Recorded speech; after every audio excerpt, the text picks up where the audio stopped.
Hello everyone, welcome to my another vlog. आज चाहिँ vlog यहाँ दिदीले ल्याउनु भयो मेरो दिजुले यहाँ vlogले कस्तो आहा घाममा टल्क्यो कि कस्तो नराम्रो आएको भिडियो पोखरीमा ल्याएर मेरो बहिनीले मेरो कपालको हालत त्यस्तो भयो कि दिस इज अ पोखरी तर भिडियोमा चाहिँ राम्रै भैँसीले खाल बस्ने यस्तो ठाउँमा ल्याएर यस्तो फोहोर हो यो पोखरी हो रे कुनै सफा गर्छ र नि त के होस् त आफ्नो ठाउँमा हेर नि अनुहार कस्तो आहा छि छि छि छि त टल्किस के दे व्यवस्थित छैन के तम तल राख न जसको पनि रुगा लाएर यस्तो घुमौँला यस्तो रमाइलो गरौँला भनेको मान्छे यहाँ रुगा लाएर यहाँ ठन्डा राम औषधि खान पर्यो यत्रो लामा लामा गोली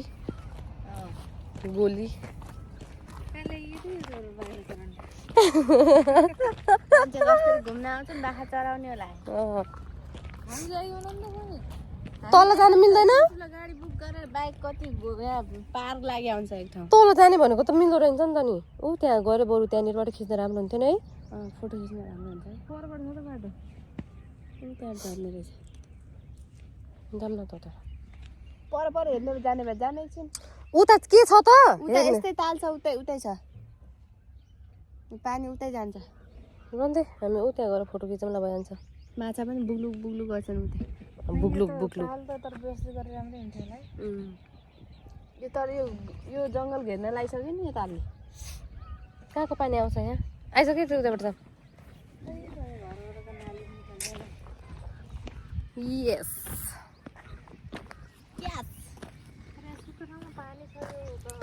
काली भए गाइज म त काली भइसक्यो मच्छरले टोकेर नि यत्रो बनाइदियो है के अरे के ताल कनुवा ताल हो कि कनुवा ताल भन्ने तालको नाम पनि हेरेन मैले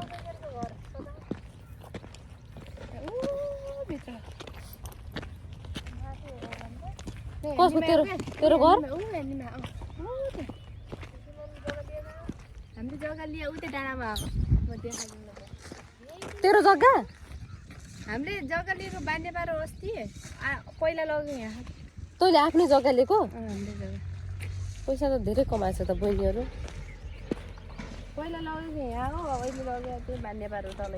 त्यो चोक छ नि बान्ने त्यो सिधै तल 5 मिनट लाग्छ जानु ल जग्गा कुरा नगर यहाँ मेरो अगाडि म गरिब बाई अब 3 कट्ठाले के आउँछ आजभोलि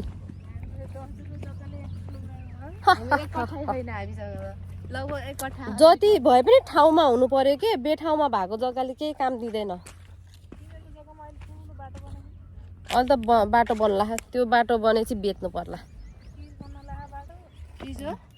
आधी बन्यो अब आधी बन्यो भने बेच्नु पर्ला महँगोमा गएको त नि लग्न परेन हामी जस्तै बेकुप हुन्छन् सबै हाम्रो बुवाको बुद्धि भन्यो भने अहिले रिसाइदिन्छ बुवा अब टोयलेट पनि अद्दा रहेछ नि नभन्न छ्या ओ कहाँ हो ऊ पर जान त्यहाँ राम्रो छ त्यही झर्न सकिन्छ पर्यटक क्षेत्र आउँछन् कि कस्ता मान्छे ताल हेर्नु बिचराहरू ताल भनेपछि कत्रो पो होला भनेर आउँछ न अब के थाहा त तिनीहरूलाई यस्तो ताल हो भनेर हामीलाई त यति अचम्म लाग्छ झन् अरूलाई त लागिहाल्छ हेर त यसो सिसा राख्ने हो त हेर त यहाँसम्म थियो नि पहिला पानी आमा लास्टै सिसा रहेछ है राम्रो त हेर्नु हामी के गरेको दाजुहरूले कस्तो कालो पानी है के सफा हुन्थ्यो अरे यस्तो फोहोर कसले फुपू भने रहेछ त आयो ठाउँमा आज भदैनीलाई आयो तालमा मेरो म्याच के अरे मेरो कस्तो राम्रो फोटो आउँछ रारा ताल जस्तो यसको रारा ताल हो यो रारा ताल तर हेर्दा पनि देखियो कि तर बोटमा चाहिँ मिसकल किन हानी मेरो छिटो आइसु भनेर हानेको मोबाइल नै बाहिर लग्छ रहेछ हजुरले अनि अर्को फोन आएर के कुल्ला लाजी मलाई हेरौँ जङ्गलमा गएर यस्तरी चिचाउन मन लाग्यो कि मलाई त अलि चिचाइछ नि कोही सुन्दैन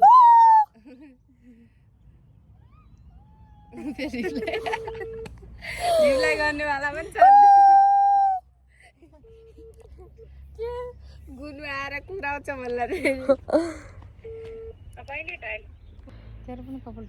ल ल गाइजहरू हाम्रो यो यसको पर्यटक क्षेत्रको थालेर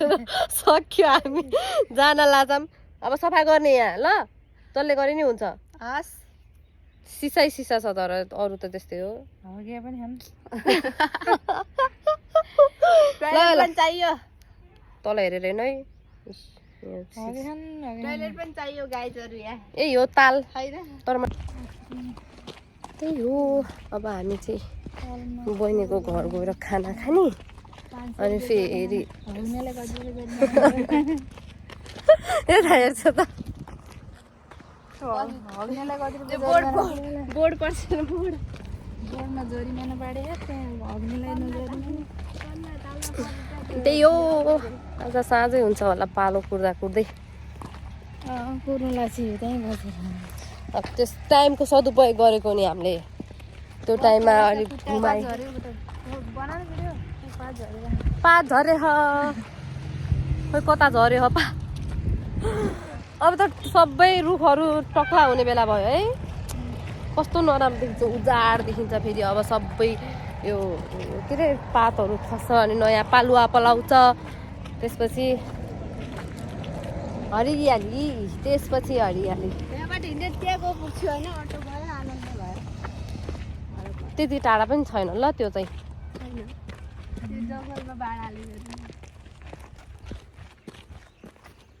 त जान्छस् भनेर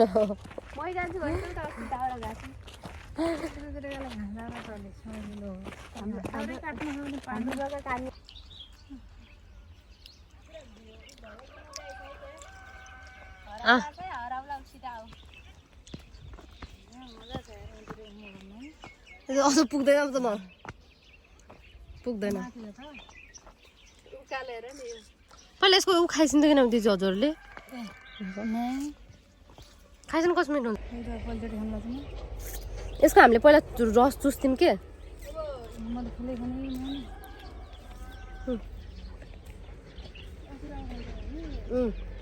कता मिठो हुन्छ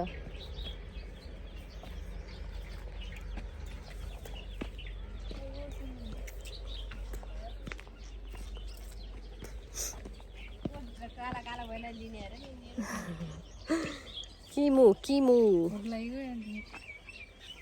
मम्मीले मार्छ मलाई देख्यो भने त देख्ने गरिकन खाने ब्लगमा ब्लग त्यसमा हाल्ने र युट्युबमा हेरिदिन्छ मम्मी मम्मीलाई थाहा त छैन म ब्लग गर्छु भनेर उर्मिला शान्ति छ नि त देखाइदिने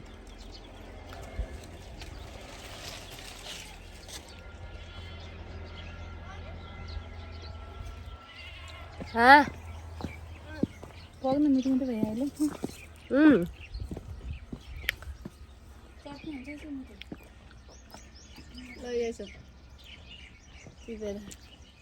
दाग बसै दिजो हाई एकदम रहेछ त दाग बस्छ हातैभरि ओठैभरि लिपस्टिक लगाऊ काला काला भन्छ मैले त कालै लिपस्टिक लगाएको छु नो प्रब्लम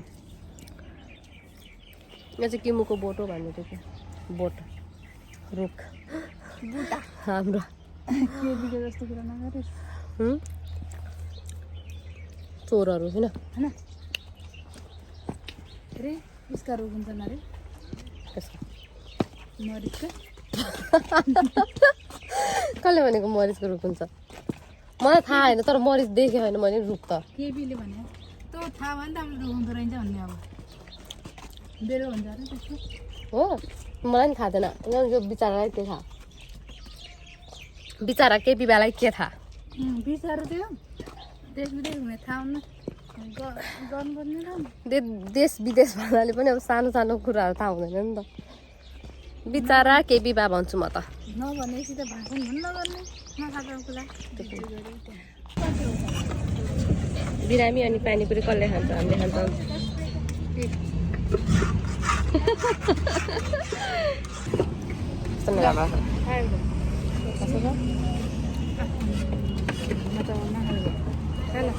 म त यत्रो भ्याउँदिनँ नि फेरि बाई बाई